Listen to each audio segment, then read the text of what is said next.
This conference will now be recorded.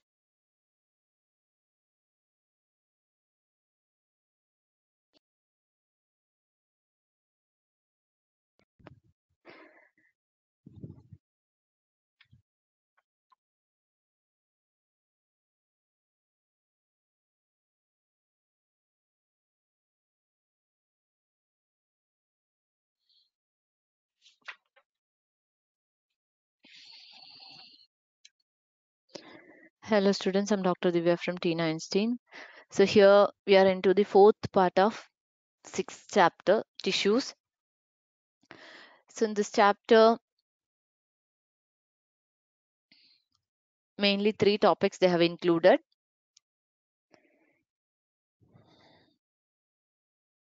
In the previous chapter, we had learned about cells and the structure, cell structure. So here we are learning about group of cells which are performing a function that is called as tissues. So here the first topic is whether the plants and animals they are made up of same type of tissues or not. That's the first question. So that we have already discussed. Then in detail we are learning about plant tissues and animal tissues. So in the previous part we have discussed about plant tissues in detail.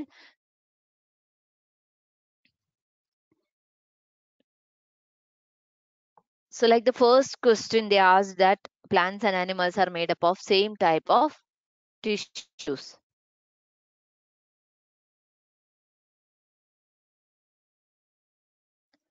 That is the first question. Plant tissue and animal tissue. Okay. So we know that structurally plants and animals both have differences. So essentially the difference or that difference they will show from the cellular level. Definitely they'll be showing that differences in the cellular or tissue level also, because their structure is like that and their mode of nutrition that is different. Their one is able to move and another one is not able to move, in the sense from one place to another place it is not able to make the movement. So everywhere that differences are visible, right?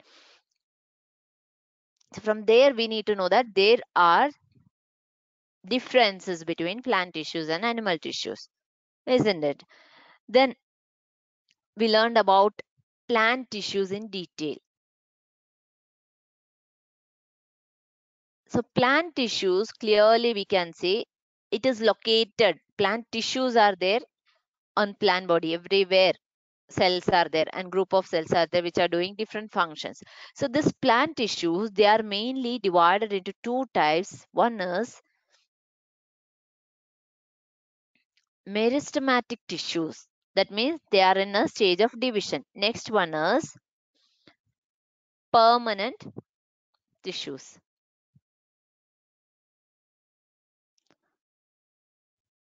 Permanent tissues. So meristematic tissues, it is located not all over the body. It is located in certain regions of the plant body, and based on the location, it is divided into apical meristem,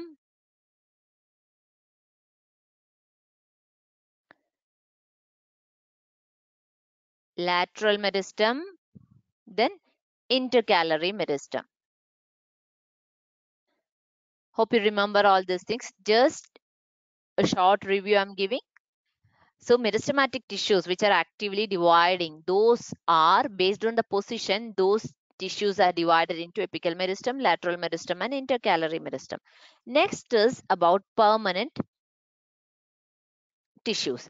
So permanent tissues, they are also of different types. Which one is that? Simple permanent tissue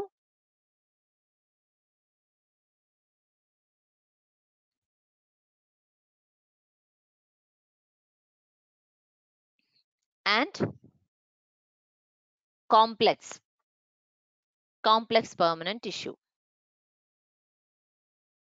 In this simple permanent tissue, in that only one type of cells will be present, and complex permanent tissue, in that you can see more than one type of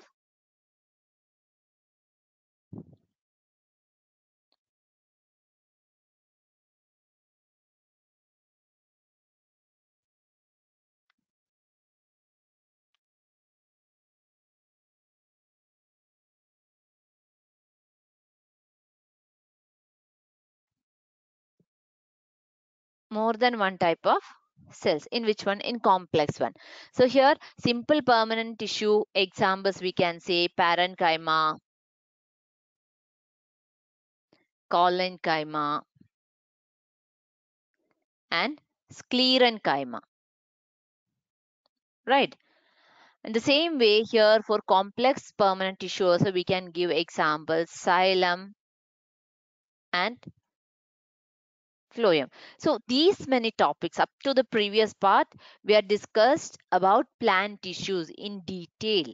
Two types of plant tissues are there, meristematic and permanent tissues.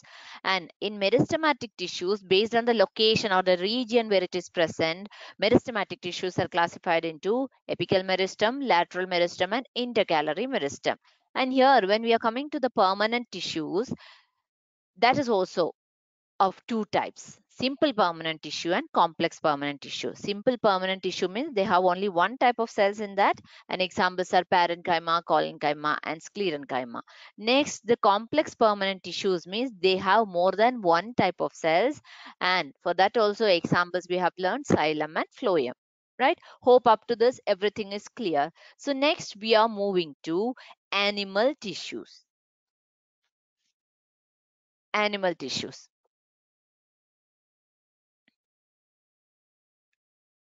Here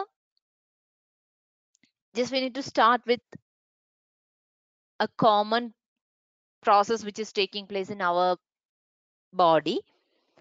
See, when we are breathing, just imagine breathing, right? Breathing process is taking place in everyone's body. So when we breathe, we can actually feel the movement of the chest. Our chest part will be moving, right? Breathing means their chest movement is involved,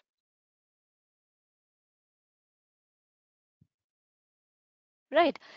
Chest will move up and down. When we inhale, chest will move upward, and exhale. That time again the air filled inside that will go out, right? Exhaling process. So again just will go down, right? So when breathing we can really feel the movement of our chest. So how it is possible?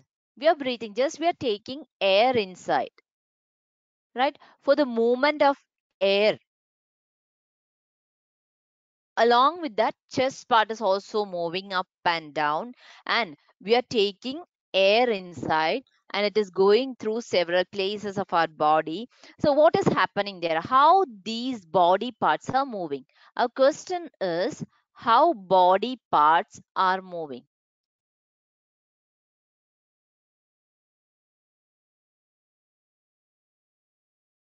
This is the question here. So how body parts are moving? See, why we are writing something. Now I'm writing here. So while writing, how body part or how the hand is moving, or if I'm talking, how I'm able to talk while eating, while chewing something, how is it possible? So for all these movement, to make our movement possible, for movement, which one is helping? Specialized cells which are called as muscle cells. Okay, see here you can see muscle, like this is a stomach, right? So inside stomach you can see there is a muscle cells are there, right? So here see when we are eating from mouth itself, while chewing we need the help of muscles, right? For chewing, not only muscles, teeth. So for the movement, the teeth should make it into simple pieces, okay, into smaller pieces. So for that chewing process should take place. For that muscular movement is important. Then again it is going through intestine, so there also movement is there, right? So movement, for movement some specialized cells are there, special cells which are doing that movement function, and it is depending upon the place where it is present, right? See in mouth, one type of movement is done by the help of muscle cells. While writing, we are getting another type of movement with the help of the muscle cells, right? It depends upon the location that muscle cells works, right? And while walking, we are getting another type of movement, right? So special cells are there which is helping for this movement. They're called as muscle cells. Okay, so those cells are the muscle cells, specialized cells called muscle cells. Okay, so in this figure you can see location of this muscle fiber. This is the stomach portion, and this portion we are enlarging and showing. This is the structure of smooth muscle fiber. Here you can see structure of smooth muscle fiber. Okay, so the contraction and relaxation of these cells, movement is possible by the contraction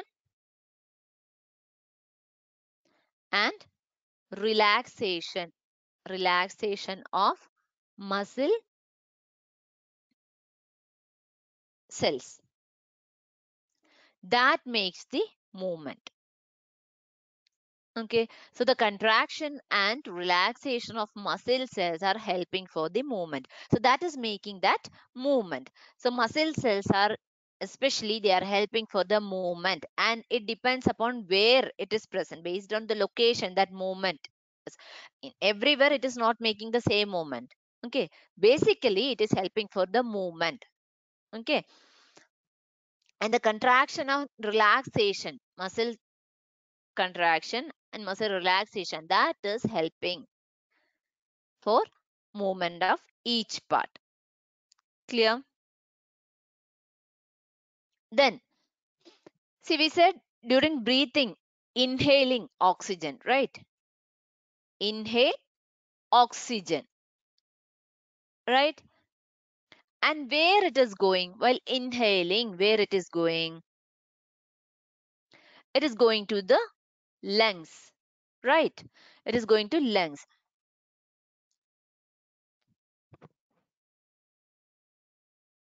Then from lungs, where it will go? From lungs, it is transported to all over the body, isn't it? So first, when we are inhaling,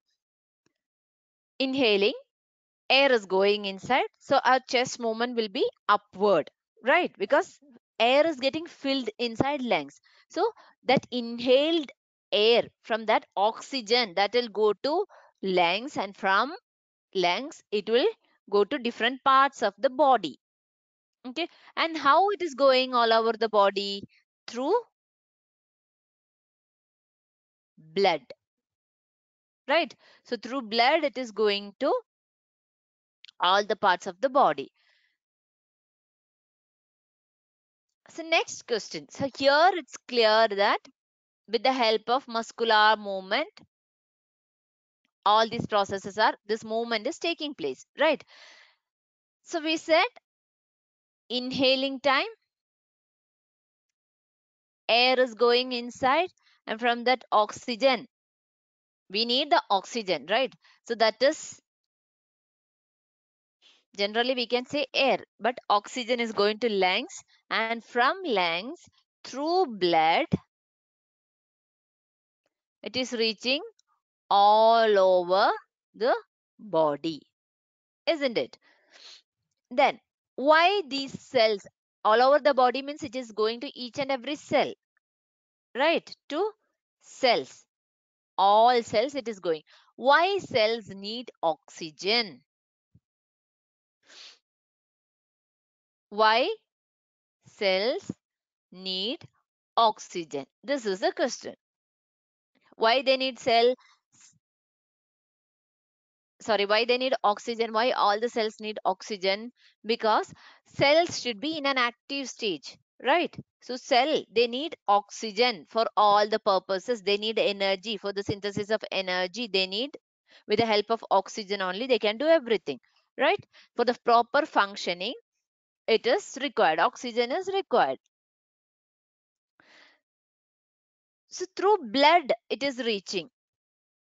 Oxygen is reaching to cell, each and every cell, right? So blood flow, here blood flow, this blood flow is carrying all the substances from one part of the body to another part.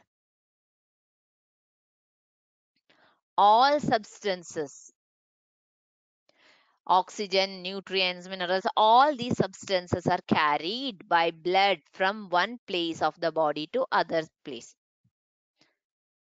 All substances throughout the body, right? So blood is helping to carry oxygen and other food and nutrients all over the body. See, for example, we can say they are carrying, it is carrying, blood is carrying oxygen and food to all the cells. Okay. Then at the same time, it is collecting the waste also. Collecting waste. Waste in the sense carbon dioxide, which is a waste gas from all over the body, from all the parts of the body, it is getting collected and it is carried to the other part for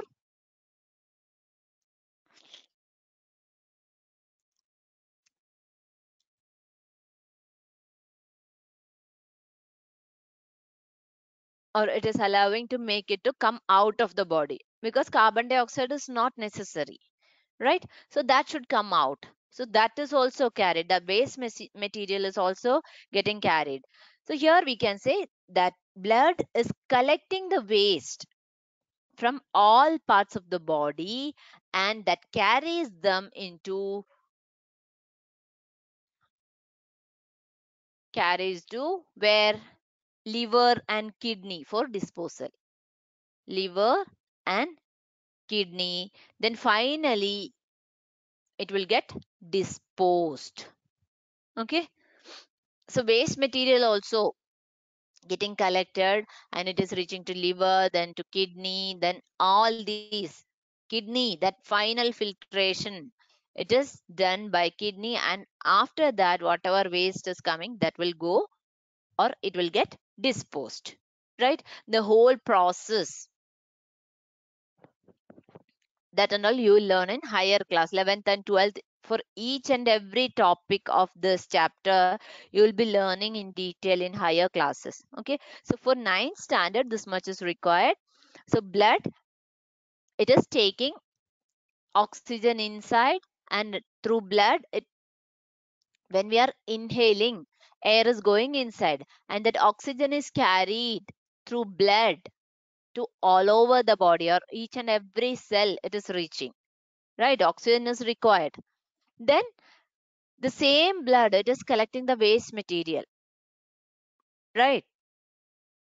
So this oxygenated blood, deoxygenated blood, everything along with the lungs, heart is also functioning to collect the impure blood and to make it oxygenated. Heart is also working. Heart is also taking part in that. In one side, oxygen is getting mixed with the blood and it is going to different parts of the body. Then the deoxygenated blood is collecting in another part or another chamber of heart, and there all these processes are taking place with the help of heart also. There is a, all these organs are connected together, or they are working in a coordinated way. That's a word we need to use. They are working in a well coordinated way. Okay. There is no mixing up of pure and impure blood, like oxygenated and deoxygenated blood. Everything is getting separated in a proper way and in a well coordinated way. Okay. Then the waste from blood, everything will get absorbed, the food and nutrients, everything will get absorbed, then it will go to kidney and all, and from there, after the final filtration, kidney is disposing the waste material again, right? There one filtration process is taking place. Here, next we need to tell that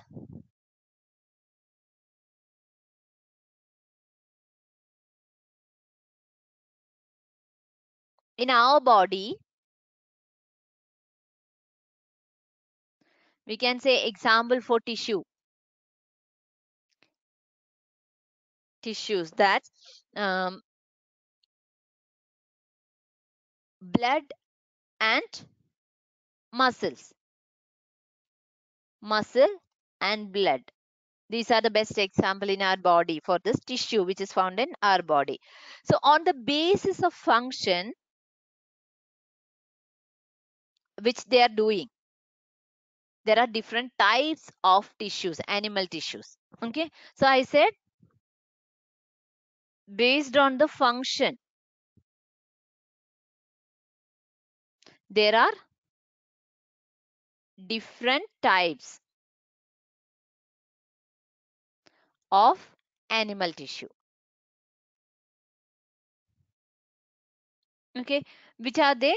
So blood and muscles, they are the best example for the tissues which are found in animal body. Then based on the functions which they perform, we can tell there are different types of animal tissues, like we can say epithelial tissue,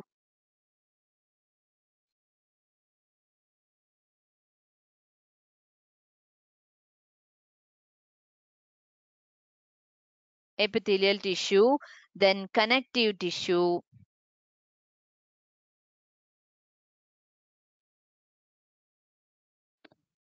then muscular tissue,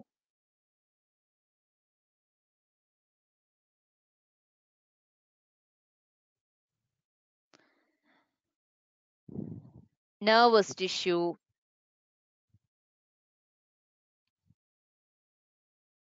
So all these are different types of tissues which is present in our body. And blood we said that is a type of connective tissue. Okay, muscles forms muscular tissue, and connective tissue, example for connective tissue is the blood is example for connective tissue. Okay, so first we need to learn that based on the function there are different types of animal tissues: epithelial tissue, nervous tissue, connective tissue, muscular tissue and all. So muscles, that is coming under muscular tissue. Muscle cells are forming muscular tissue. Then connective tissue means, example, best example we can say blood, that is a connective tissue. Blood is an example for connective tissue. Okay, this is an important MCQ. Blood, that is a connective tissue.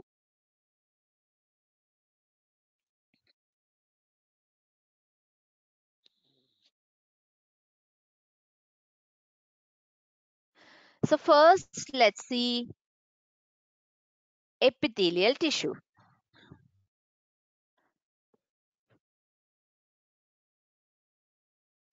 Epithelial tissue means that they are the covering tissues. Their function is covering, or we can say protection. That is a function of epithelial tissues. So epithelial tissues mainly they are doing the protection or the covering of animal body. In about animal tissues we are saying, so epithelial tissues mainly they are covering or they are doing the protective function in animal body. Okay, and this epithelium that covers organs, most of the organs,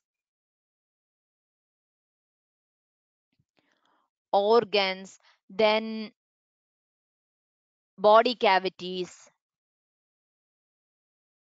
Don't think that it is covering only outer part of the body. It is covering all organs. Epithelial tissues are covering the organs. Then the body cavity is also covered by this epithelial tissue.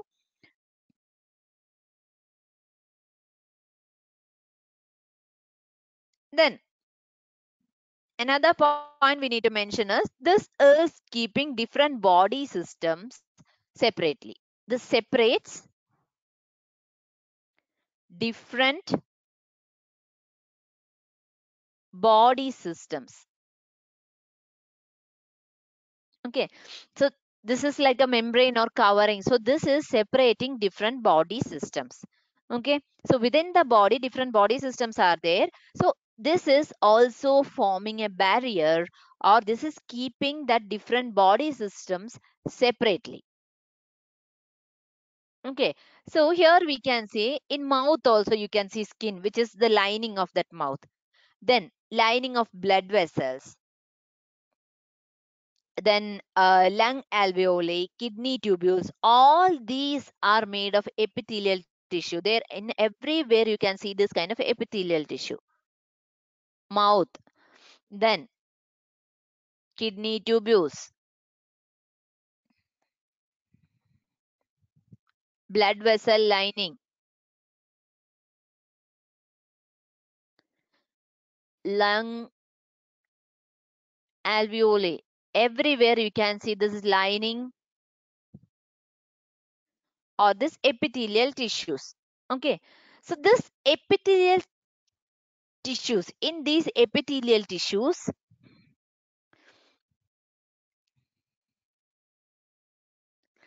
they form a continuous sheath.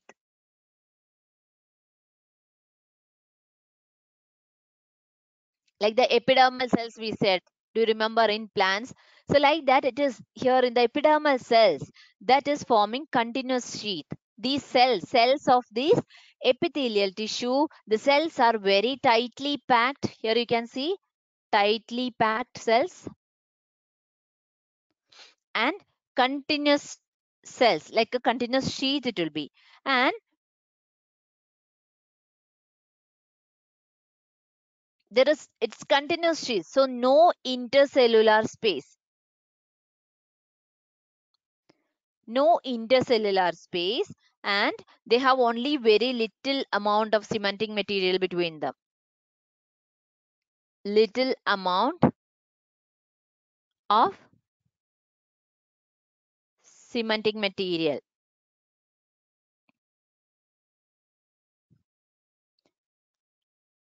which is making them tight. So they have very less amount of cementing material between them, and there is almost, we can say, there is no intercellular space. So in this condition, these cells are like a continuous sheath with little amount of cementing material, and there is no intercellular space. So definitely anything is entering or anything is leaving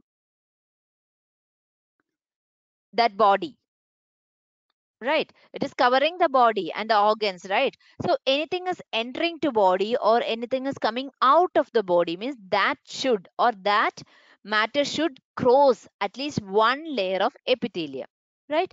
If, see, this is the epithelial cells and here internal organs, and this is a cell which is covering this internal organ, epithelial cells. Anything is coming from outside to inside, or it is going from inside to outside, that should cross at least one layer of epithelium. So here the permeability of the cells of different types of epithelia, that is a very important matter. It, because it is regulating the exchange of material between the body and the external environment, right? And the same case we can say in different parts of the body also.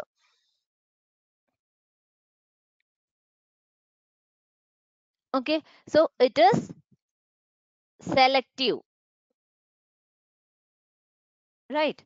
Because depending on all the materials won't be allowed inside, right? Because it is a animal cell, it's not allowed. So the environment, this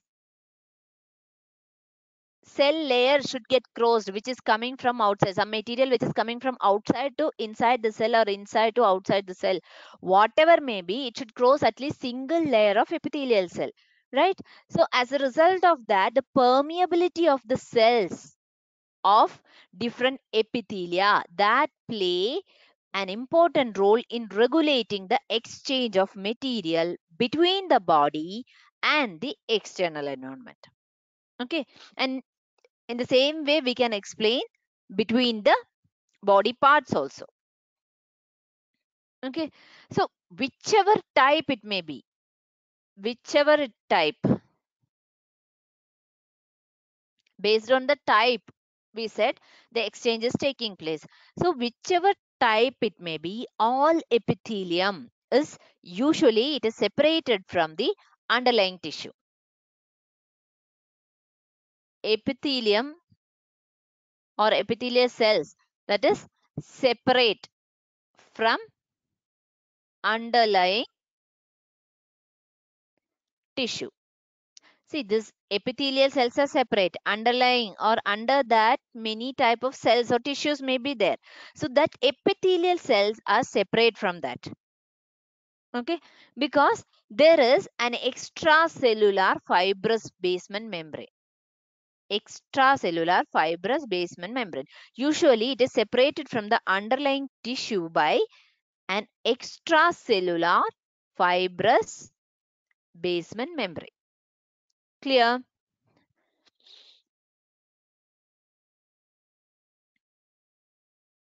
And here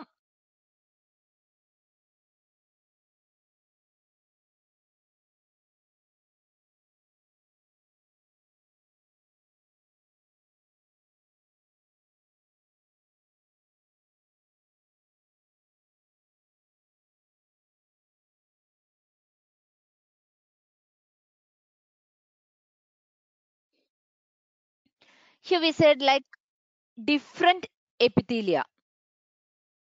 They have different structure and their functions are also different. Different types of epithelias are there.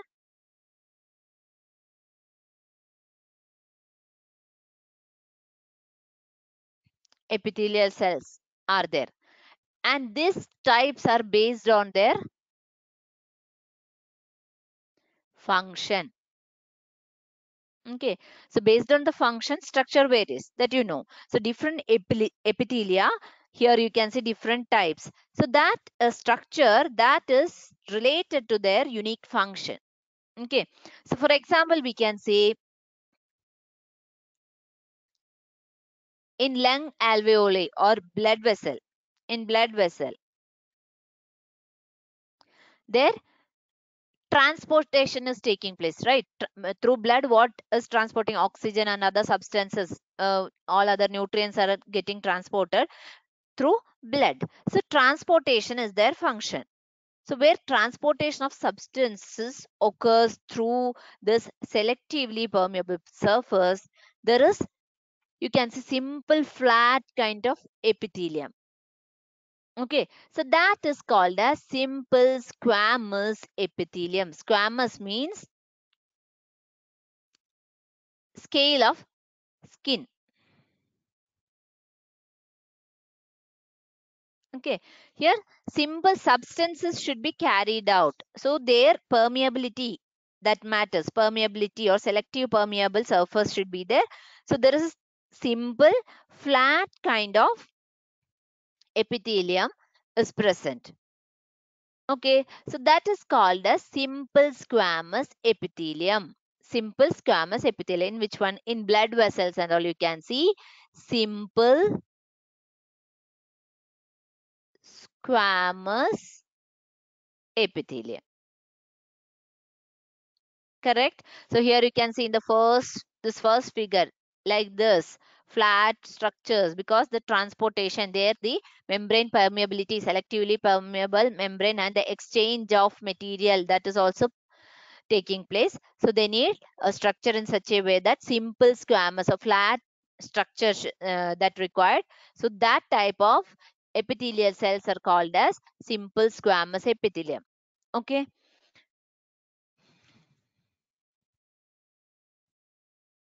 So here you can notice that in the first figure, you can notice in simple squamous epithelium, about this we are saying. Okay, first point, they are very thin and flat. The cells are thin and flat cells. Okay, so simple squamous epithelial cells are very thin or extremely thin and they are flat. Okay, so they will form a very delicate lining.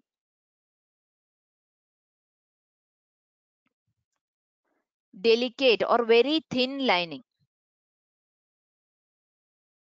Okay,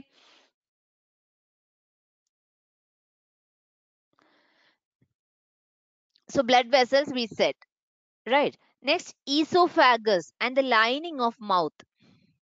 Where and all you can see lining of mouth. There also you can see, and esophagus. Esophagus. There also esophagus and the lining of mouth, that is also covered with simple squamous epithelium. Then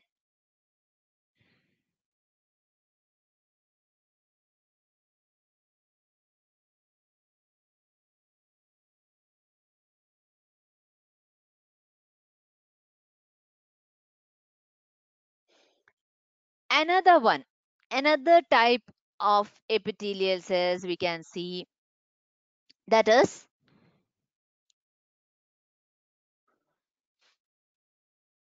you know that skin is protecting our body, right?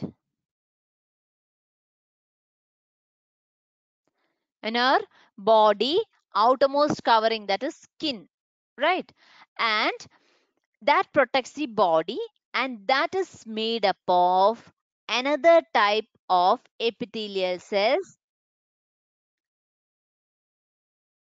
that is another type of epithelial cells, which is that is also made up of squamous epithelium. Squamous epithelium. But what is the difference between this? It is also made up of skin, which is protecting the body, is also made up of squamous epithelium. But here, skin epithelial cells.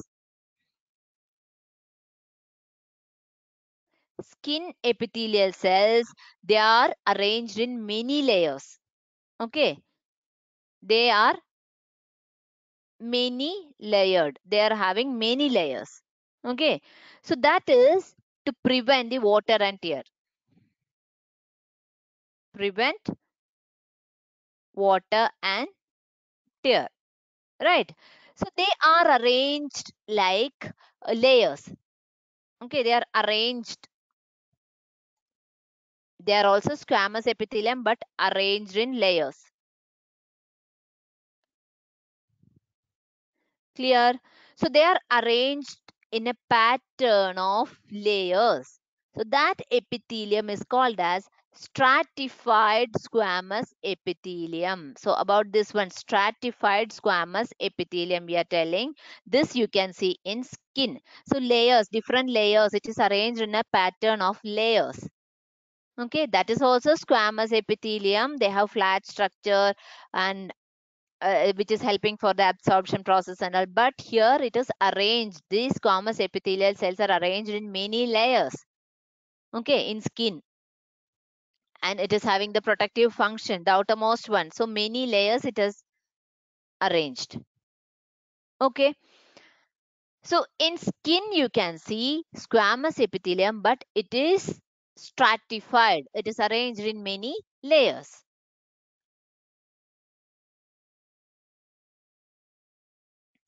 Next is, we know that in our intestine, the inner lining of intestine,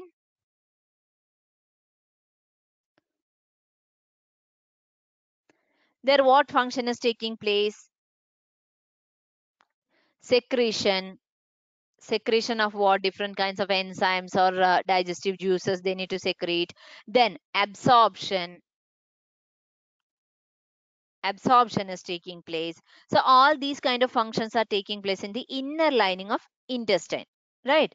So here you can see tall epithelial cells. Tall epithelial cells, tall or long epithelial cells are present. So this is called as columnar epithelium. Here you can see columnar epithelium. Tall or long epithelial. See here, columnar, column shaped epithelial cells are there. Columnar epithelial cells. Right? They need more absorptive surfaces. So columnar means it's like column or pillar like epithelium, which is facilitating or which is helping the movement across the epithelial barrier. So in respiratory tract,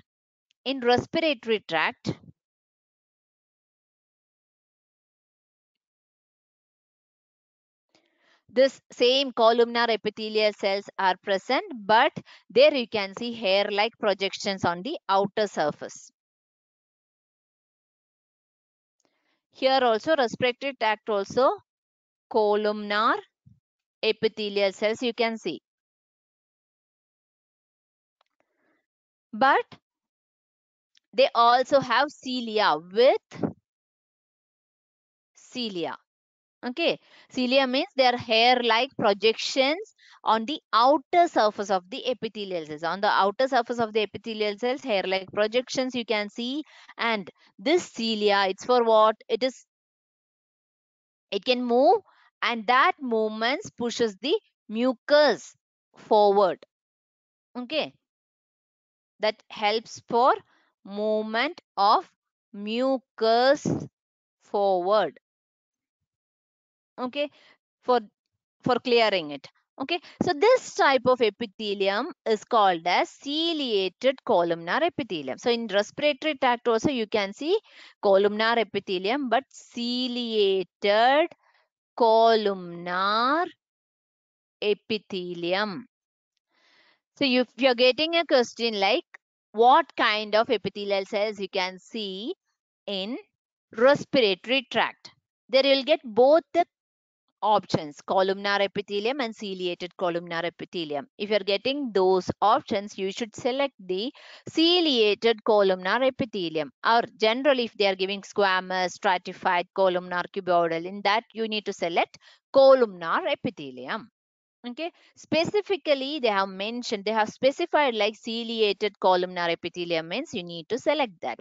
And don't get confused, in intestine, inner lining of intestine you have columnar epithelium, and in respiratory tract you have ciliated columnar epithelium. Clear?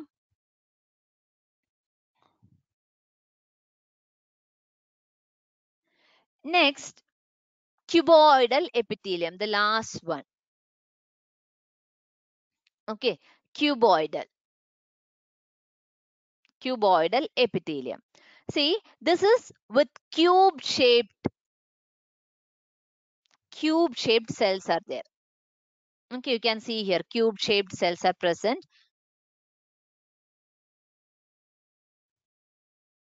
in cuboidal epithelium. You can see that in the structure in the figure, cube shaped structures are present, and that forms the lining of kidney tubules and salivary gland, that's of salivary gland, where you can see kidney tubules, then ducts of salivary gland. See here, these examples are very important. You need to note down. And there it is providing mechanical support. Mechanical support. Okay. See here, epithelial cells, they have additional specialization as gland cells. Okay, and these gland cells, they can secrete substances at the epithelial surface. So sometimes a portion of the epithelial tissues, sometimes only in some cases, some portion of epithelial tissue will fold inward and it forms folds inward, and that forms multicellular gland.